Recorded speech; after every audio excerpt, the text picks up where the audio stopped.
When I asked her to marry me, I truly believed everything in my life was finally coming together. After 3 years together, I was convinced we had built something unshakable. She said yes through tears, and in that moment I felt like the luckiest man alive. From then on, the wedding became our main focus, and I poured all of my energy into making it perfect. Not long after, she mentioned wanting one last night out with her friends before the ceremony. She called it her final night of freedom. I didn't think much of it at the time. I trusted her. I figured she deserved one evening of fun before starting this new chapter. So I encouraged her to go while I stayed in, watching TV. The next morning, everything shifted. I woke up to a series of messages from a mutual friend. My hands trembled as I opened them. They were photos from the club. In every single shot, my fiancé was clinging to some man I had never seen before. His hands gripped her waist, her head rested against his chest, and in one picture, their faces were so close they could have been seconds from kissing. I stared at the screen in disbelief, my stomach twisting and my chest tightening. I wanted to convince myself it was nothing. Maybe it was harmless. But the way she looked at him in those photos told a story I couldn't ignore. That wasn't simply having fun with friends. That was betrayal.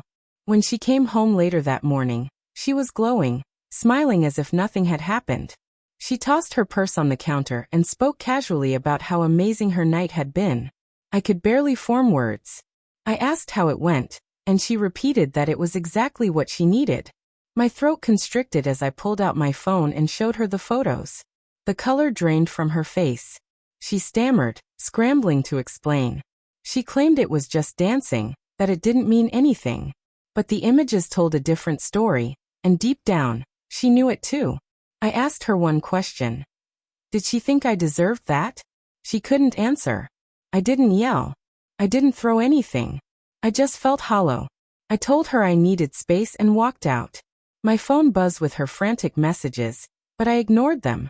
I drove aimlessly, no destination in mind, trying to process how the future I had imagined had shattered in a single night. All day, the photos replayed in my mind.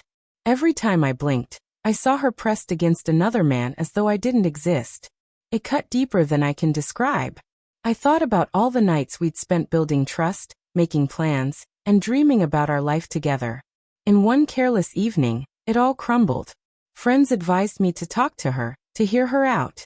But what explanation could possibly excuse that kind of disrespect? Even if nothing physical happened beyond what I saw, the damage was already irreversible. She had humiliated me, and worse, she revealed what my future would look like if I ignored the signs. Later that night, I finally answered her call. She begged me not to end things, swearing through tears that she loved me. But love isn't real without respect. Respect is what you show your partner when they're not around to see it. And that night, she showed me exactly where I stood. I told her the wedding was off. She cried, screamed, pleaded, but I didn't budge. I knew if I married her after this, I'd spend the rest of my life wondering what else she was hiding. Once trust is broken, tears can't mend it. The days that followed were brutal, returning the ring, canceling plans, explaining to family and friends why it was over. Yet, in the middle of all that heartbreak, there was also clarity. Better to uncover the truth now than years later. With children and deeper ties making it harder to walk away. I won't pretend I'm fine. It hurts every time the memory resurfaces. But I also know I made the right choice. She wanted her last night of freedom. And she showed me exactly what freedom meant to her. I gave it to her. She's free now. As for me, I'm learning how to breathe again. Piecing myself back together one day at a time. The pain reminds me of how much I cared. But it also pushes me toward a future where I'll never again have to question my worth. The photos that once shattered me now serve as a reminder. Love without respect is nothing more than a performance. And I stepped off that stage the moment I saw the truth.